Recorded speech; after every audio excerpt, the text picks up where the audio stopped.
The founding of the German Empire was a watershed moment in European history, one which would profoundly alter the continent's historical trajectory. But the seemingly idle years between 1871 and 1914 were not as harmonious as you may think. As a matter of fact, this period was marked by significant internal turbulence, as the German Empire and its rump state Prussia underwent dramatic social and economic change. The first major point of contention was fought along religious lines. This was the Kulturkampf, a subject which we covered in the previous video. But an even more formative battle took place along class lines. The source of this unrest was the discord between Prussia's agricultural land-owning class, represented by Otto von Bismarck, and the ascendant urban working classes of Germany, represented by the Social Democrats. The conflict between these two factions is central, not only to understanding the power dynamics of Imperial Germany, but also the roots of its successor state, the Weimar Republic. You see, after the collapse of the German Empire at the end of World War I, it was ultimately the Social Democrats who would ascend to the upper echelons of power, and the character of their rule was cemented in their experience with Bismarck and his imperial government. As such, if we truly want to understand the roots of the Weimar system, then we need to look back to the genesis of the social democratic movement in Bismarckian Germany. One of the core developments in this connection was the passing of Bismarck's anti-socialist laws, a series of prohibitions which attempted to stem the rise of socialism in Germany. The escalating radicalism with which Bismarck pursued the social question would eventually bring him into conflict with Kaiser Wilhelm II, who ultimately dismissed Bismarck in 1890, a choice which would have profound consequences. So in this video, we will seek to answer several pertinent questions. First, why was Bismarck so concerned about the rise of the Social Democrats? Moreover, what measures did he actually implement to combat them, and to what extent were these successful? What was Kaiser Wilhelm's perspective on the issue, and what ultimately led him to dismiss Bismarck? And finally, what long-term impact did this all have on Germany's historical development? In examining these questions, we first need to look back and understand the roots of the German Empire and its constitution. The German Empire was effectively the creation of one state, Prussia, and it remained the linchpin of imperial power all the way up until the end of World War I. Prussia itself was the creation of the House of Hohenzollern, the royal family to which Wilhelm I, Friedrich III, and Wilhelm II all belonged. But in truth, it really owed its existence to one Hohenzollern ruler in particular, Frederick the Great. Frederick the Great expanded Prussia eastwards and developed it into the militaristic planter society that it would become. He laid the foundations for the Prussian military, which under Otto von Bismarck and his two contemporaries, Albrecht von Roon and Helmut von Moltke, would go on to win the crucial victories which would unite Germany. But more importantly, Frederick the Great's conquests in the east cemented the rise of Prussia's Junker class. The Junkers are the single most important group for understanding the German Empire's politics. That is no exaggeration, their influence was second to none. Not only were they formative in the class warfare of the late 19th century, but they also played a central role in the First World War, with many Junkers personally leading and directing the German war effort. Moreover, they continued to exert substantial influence all throughout the Weimar period. So with all that being said, who were they precisely? Well, essentially the Junkers were the landed nobility in Prussia. They owned large agricultural estates, mostly concentrated in the east, which prior to industrialization were the primary sources of Prussia's economic strength. The Junkers were a very different elite from their counterparts in France and Britain. While the latter accumulated their property through rents and colonial trade, the Junkers derived theirs from military expansion and serf labor. At this time, Prussia had no colonies other than the territories it had annexed from Poland and Lithuania under King Frederick. And as such, the Junker elite were far less inclined to liberalism and free trade, which they came to see as a threat to their economic interests. Specifically, a threat to their rather limited export base of grains and agricultural commodities. A good example of this was when they conspired to remove Bismarck's successor, Leo von Caprivi, after he lifted import duties on Russian and American grain. In this sense, the Junkers stood quite far apart from their more liberal British and French peers, as their fortunes were more intimately tied up in their own territory. This made them comparatively more conservative in their politics. Another distinguishing element to their political character was their militarism. German, and particularly Prussian geography, remains quite open.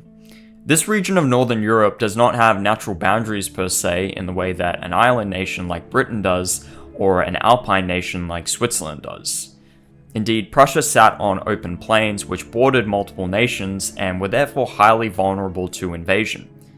This weakness would be felt during the Napoleonic Wars, whereby the French Empire occupied northern Germany and fused Prussia into a puppet confederation. Concordantly, the Junkers who ruled Prussia, and by extension the Empire, developed into an incredibly militarized elite. Junkers formed the overwhelming majority of the Prussian officers' corps, and went on to produce many outstanding generals in both world wars.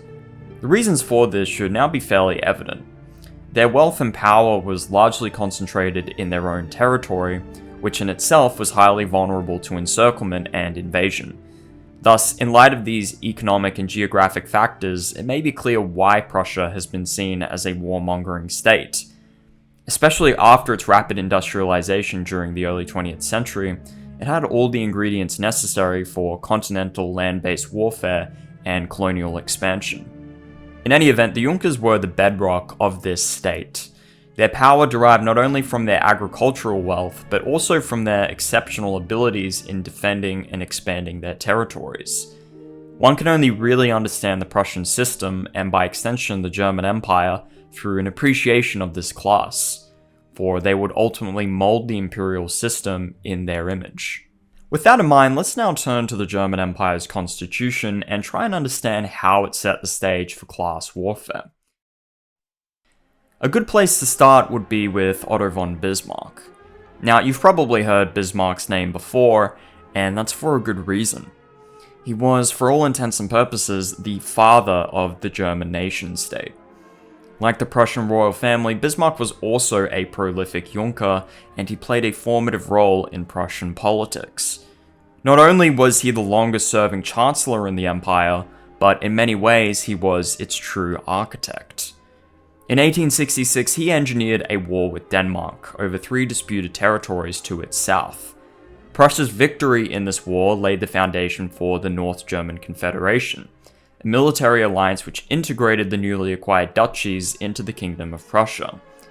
The constitution devised for the North German Confederation was significantly influenced by Bismarck and would basically remain unchanged after the formation of the empire in 1871. As such, the German Empire was founded as a constitutional monarchy with most of its properties inherited from this predecessor state. Notably, the constitution contained some elements of democracy, but it was engineered in such a way that power was concentrated in the hands of the Kaiser, the Chancellor, and the Junkers more generally. Let's briefly enumerate through the details of the imperial system. The head of state in the German Empire was the King of Prussia, who bore the title of Kaiser. The Kaiser in turn nominated the Chancellor, who served as a one-man cabinet of sorts. An important point to note here is that in the early days of the empire, Wilhelm I essentially delegated all important decision-making to Bismarck, which gave him free rein to direct imperial politics as he saw fit. Formally, the Chancellor was the head of Germany's upper house, the Bundesrat, whose representatives were elected by the states. Reichstag, on the other hand, was Germany's lower house, and it included elected officials from mostly Prussian municipalities. Now, you might be asking yourself why Bismarck and the other landed nobility even allowed for a parliament in the first place. Well, basically, it was designed to be a kind of pressure release valve for anti-monarchical sentiments within the empire. The roots of this lie in the German revolutions of 1848, in which liberal revolutionaries attempted to dissolve the monarchy and unify the nation as a republic, much in the same way as the French had done in 1789. Thus, in Prussia and later the German Empire, representatives were elected to the Reichstag by the citizenry, with all men over the age of 25 being permitted to vote. The Reichstag then passed laws by majority and was responsible for approving the government's budget. In effect, this meant that while the Chancellor could not be ousted by the Reichstag, he still relied on their support in order to pass legislation. Now, that sounds like a reasonably democratic distribution of power, but in reality this was far from the case. For one, ultimate power still rested with the Emperor, who could wage war and peace at his own discretion, could dismiss the Chancellor or dissolve Parliament whenever he liked, and remained the supreme commander of the armed forces. But more importantly, the Reichstag itself was subject to numerous handicaps which worked to keep it in check. For one, it retained Prussia's three-tier voting system, a framework which afforded disproportionate power to those who paid the most in taxes. In effect, this significantly diluted the political representation of the working class and lent substantial influence to the Junker nobility. Moreover, voting districts in the German Empire were partitioned in such a way that rural areas were heavily favoured over urban ones. This further hamstrung the working class parties, whose constituents had largely urbanized by the late 19th century. Finally, no allowances were paid to representatives in the Reichstag. This meant that it was almost impossible for working class members to carry out their duties in Parliament full-time. Quite ingeniously, this arrangement of power enabled Bismarck and his successors to cleanly divide Parliament and play the various factions against one another. While it's true that he still relied on them to pass laws, it became dramatically easier for him to form parliamentary majorities which favoured the interests of the nobility, which leads us to the inner politics of the Reichstag. In the beginning, Bismarck aligned himself with the empire's conservative and liberal parties, the latter which he expressly recruited in waging the Kulturkampf. This was Bismarck's crusade against the Catholic Church and its alleged proxy, the Centre Party. But various developments compelled him to change his mind. For one, the Kulturkampf had backfired miserably, leading to a substantial expansion of the centre within the Reichstag. While he remained arrayed against the centre, it became increasingly difficult for him to get important legislation passed. In addition to this, the nobility's economic priorities had also begun to change. While the free trade policy of the liberals had been advantageous in the very early days of the empire, the onset of a serious economic depression in 1873, as well as the expansion of American and Russian grain exports, had both worked to bring Junker fortunes under strain. These developments had made allying with the liberals considerably less attractive. Finally, starting in 1878, there had been a substantial uptick in the number of social democratic representatives within the Reichstag. The key fixture here was the Social Democratic German Workers' Party, later dubbed the SPD, whose members were outspokenly proletarian, anti-capitalist, and anti-establishment. Their emergence from relative obscurity to a force which would marshal nearly 10% of the electorate in 1877 showed that the party was enjoying popular support among a growing number of urban workers in Germany. It also showed the effects of the Depression, and the growing sense among working class Germans that neither the Prussian Junker establishment nor the liberal or conservative parties truly represented their interests. It's worth noting that the Social Democrats had faced oppression from the Junker establishment before. In November of 1870, two leaders of the Social Democratic Party, August Bebel and Wilhelm Liebknecht, had denounced the annexation of Alsace-Lorraine and voted against the issuance of further war credits in the Reichstag. In December, the two were arrested by the Saxon government on suspicion of treason. Since the police could find no hard evidence against them, they were eventually released in April of 1871, only to be arrested again in March of 1872 on charges of high treason.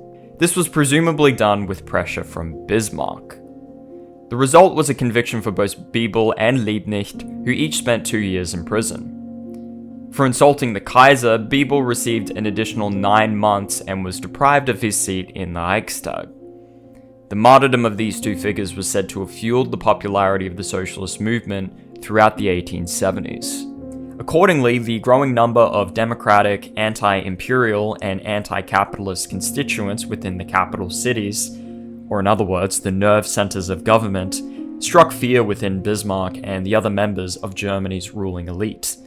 Thus, by the late 1870s, fear of socialism had firmly supplanted fear of Catholicism as the leading threat to the imperial system. It's no coincidence, therefore, that Bismarck decided to end his Kulturkampf and begin his war against the Social Democrats around the same time. He got his chance in mid-1878. On the 11th of May, a worker named Max Hodel fired 3 shots from his revolver at Kaiser Wilhelm and his daughter, only narrowly missing. Less than 3 weeks later, on the 2nd of June, the Kaiser, while riding on the same avenue, was struck by 2 shotgun blasts from a second assailant named Karl Nobillig, who shot himself before being arrested. Hodel had once belonged to the Social Democratic Party in Leipzig, where he had sold subscriptions to party journals and distributed its literature, a fact which Bismarck would shortly seize upon.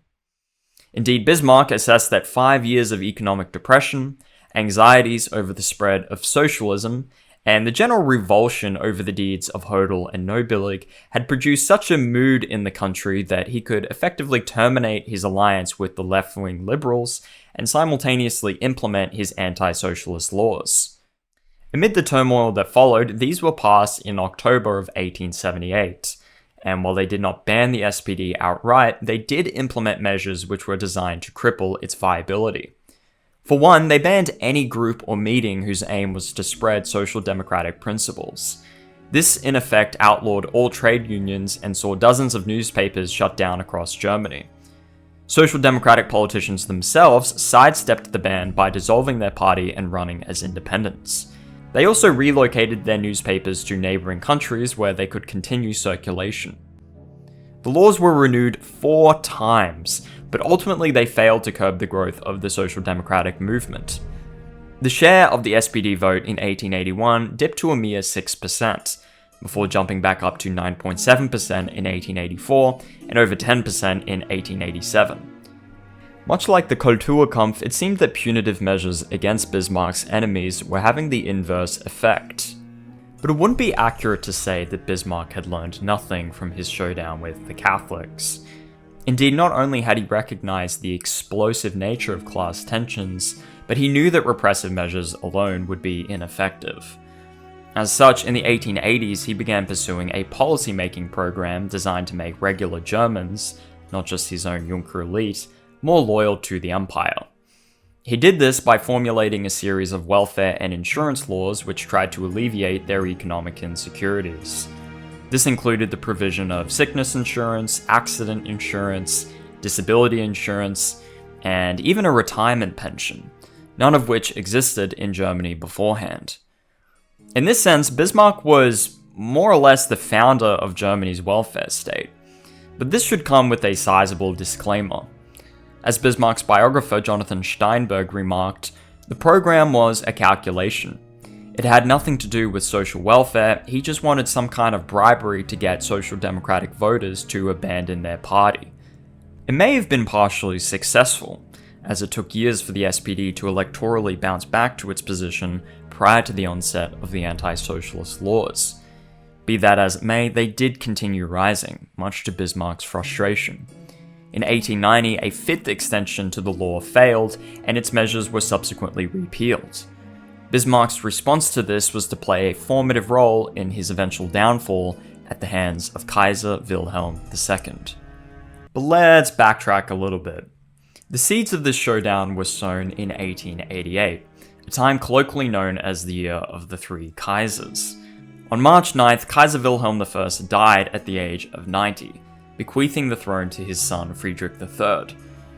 Bismarck had planned for this succession for some time, but what came as a shock was the revelation that Friedrich III had contracted a particularly bad form of throat cancer. Even before his father's death, it became abundantly clear that the illness was terminal and that the new emperor only had a few months to live. Thus, on June 15th, Friedrich III died in Berlin, having only reigned for a meager 99 days. Shortly thereafter, what had once seemed an abstract and rather theoretical contingency to Bismarck soon became reality. A 29-year-old Wilhelm II became King of Prussia and Kaiser of the German Reich. This Bismarck had not planned for, and the starkly obstinate approach of Wilhelm II would prove fatal to Bismarck's chancellorship. You see, under Wilhelm I, Bismarck had enjoyed a fairly dominant and uncontested position within the imperial system. Through his incredibly adept control of the empire's institutions, namely the Reichstag and the Foreign Office, as well as his sheer force of personality, he was able to make himself virtually indispensable to the Kaiser. As such, he was often able to override Wilhelm I and extract concessions which the emperor otherwise found unfavourable. One notable example was the entire Kulturkampf itself, whose ferocity the emperor had increasingly opposed throughout the 1870s. But from the very outset, Wilhelm II intended to rule himself, and did not want to be made into a mere puppet like his grandfather.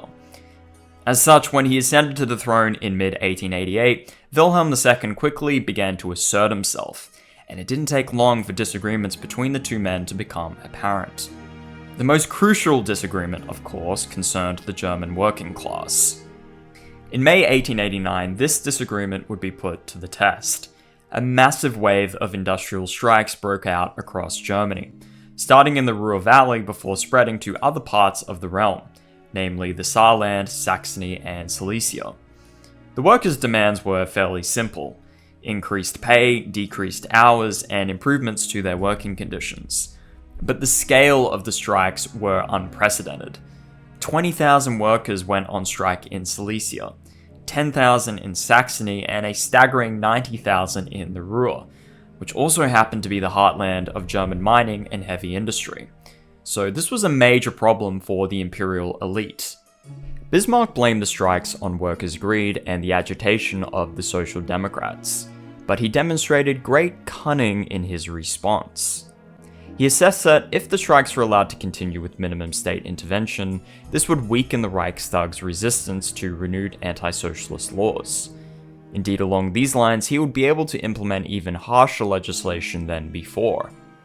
The timing of this was especially important too, given that the previous anti-socialist laws were due to expire in September. Moreover, it was foreseeable that if the strike spiraled into armed conflict, Bismarck would emerge as the only figure capable of restoring the peace. This in turn would make him indispensable to the new Kaiser and ameliorate any concerns of being sidelined. Wilhelm, in contrast, blamed the strikes on capitalists, and thought that the industrialists should bear the costs for restoring order. On May 11th, he ordered the Governor-General of Westphalia to force the directors of the coal companies to raise wages, and threatened to withdraw government forces if they refused to do so. These orders were dispatched without Bismarck's knowledge, something which was unheard of under Wilhelm I. Bismarck was upset, to say the least. But regardless, Wilhelm continued to insist throughout 1889 that the state take the lead in seeing that wages were raised and the rights of workers were protected. At the beginning of 1890, Bismarck's position began to unravel. On the 25th of January, the Reichstag threw out the anti-socialist law, leaving his liberal-conservative coalition in disarray. In what would be a profoundly ironic gesture, Bismarck then reached out to Ludwig Windthorst, the leader of the Catholic Centre Party.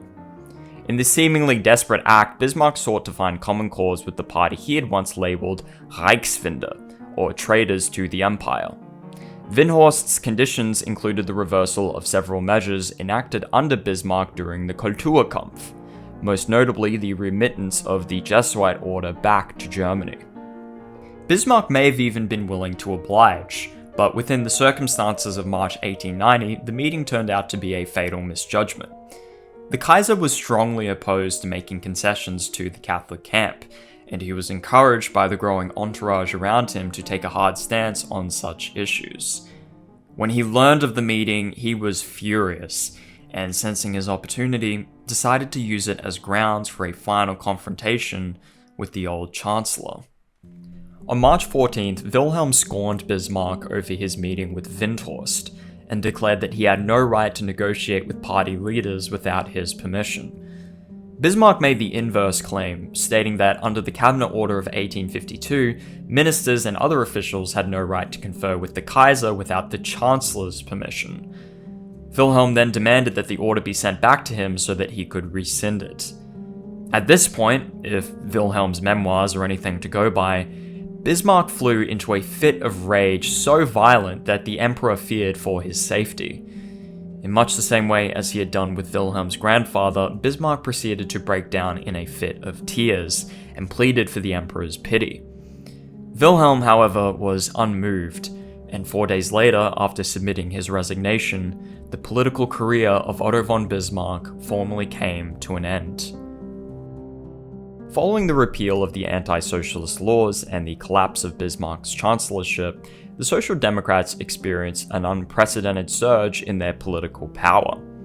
In the Reichstag elections of 1890, their support doubled to 1.4 million votes, or approximately 20% of the entire electorate. This was a stunning breakthrough, the likes of which few had anticipated. 1 year later, the Social Democrats adopted the Erfurt program, which formally set out the SPD's political objectives. It still called for revolution, namely through the expropriation of private property and the end of capitalism, but it was notably more reformist in its character, calling on members to implement this change through existing political institutions. This was a far cry from Marx's initial proposal, which urged workers to overthrow capitalism through forceful revolution, rather than through bourgeois institutions. In this sense, it seems that Bismarck's anti-socialist laws had an unintended consequence. While they ultimately failed to quell the rise of social democracy, their repeal had actually encouraged the Social Democrats to moderate. In some ways, this was understandable. Between 1878 and 1890, about 1,500 people had been sentenced to more than 800 years imprisonment. Memories of repression and hardship during this period greatly contributed to the Social Democrats' feelings of solidarity and commitment. It makes sense that after Bismarck's dismissal, they sought to use their newly acquired power constructively while avoiding the risk of further repression. Another component to this were the concessions afforded to them not only by Bismarck himself, but by Kaiser Wilhelm II and German industrialists at large. As discussed, Bismarck's welfare programs likely played a formative role in ameliorating the insecurities felt by the German working class. One of the clearest signs of this was the sharp drop-off in immigration to North America. You see, wages in the United States remained higher than in Germany throughout most of the 19th century. This in turn attracted a substantial number of Germans away from their homeland. But as soon as Bismarck's health, accident insurance, and pension laws were passed, a far greater share of young men favored staying at home due to these indirect benefits. Thus, it was clear that working-class Germans had become more loyal to the empire as intended.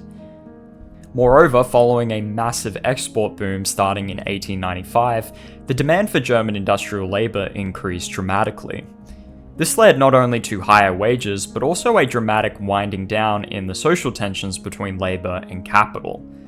This was not to say that strikes did not continue to happen, or that hostility between the Social Democrats and German industry did not persist, but following the exodus of Bismarck, the repeal of the anti-socialist laws, and the huge upswing in demand for labor that accompanied the German industrial expansion, the SPD began to water down its party platform and fuse itself more intimately into the imperial establishment. For reasons we will eventually see, this turned out to be a bad judgment call on their part. The Junkers and the Prussian military remained firmly in control of the German Empire, and even though Kaiser Wilhelm II was more sympathetic to the working class than Bismarck, he still opposed social democracy and wanted to preserve the imperial order. Thus, even as the Social Democrats continued to rise within the parliamentary system, even becoming the single largest party by 1912, it became increasingly integrated with the imperial establishment as a result. This would lead to the crucial communist-socialist split in German politics, with the former carving off into the radical Spartacus League and the latter remaining in the SPD. The showdown between these two factions in the German Revolution of 1918 to 1919 left scars so deep that the political left never recovered again until the end of the Second World War. So in closing, the power and class dynamics of the German Empire teach us much about the evolution of German history. The emergence of the Social Democrats as the vanguard of Germany's ascendant working class represented one of the most profound threats to the dominant Junker nobility. This in turn provoked Bismarck's anti-socialist laws, which rigorously persecuted the movement. However, the social question, as it were, also ended up being the fracture line along which he and Wilhelm II would be ultimately divided. It'd be reasonable to argue here that this would have happened anyway, since Wilhelm II always intended to rule by himself. But regardless, it was this issue which pushed their differences to the fore, collapsed Bismarck's coalition, and ultimately led to his dismissal. For that reason, it remains incredibly pertinent. The subsequent rise of the Social Democrats and their partial integration into the imperial establishment would have deep and lasting consequences as well, especially in the lead up to the First World War and the German Revolution. But we will explore this subject more in a future video. Taking into account Bismarck's anti-socialist measures with the Kulturkampf, I think what we see here are the limits of political repression in power politics. In both cases, Bismarck basically tried to legislate himself around sectarian divides within Germany. But this only fueled the rise of those very forces which he sought to contain. The Catholic Centre Party became the single largest in the Reichstag by the Kulturkampf's conclusion in 1878. Accordingly, the Social Democrats became the single largest party in terms of votes by the time Bismarck's laws had been repealed in 1890. The only way Bismarck improved was in having implemented his social welfare legislation, which sought to appease German workers and wean them off of the SPD. Even this, however, proved insufficient, as the Reich continued to be plagued with massive worker strikes well into the 1890s. In this respect, while many positive things can be said of Bismarck, his domestic political assessments often faltered, perhaps as a function of his own Junker bias, and perhaps because by this stage, he wasn't the same man that he was before. Regardless, the story does not end there.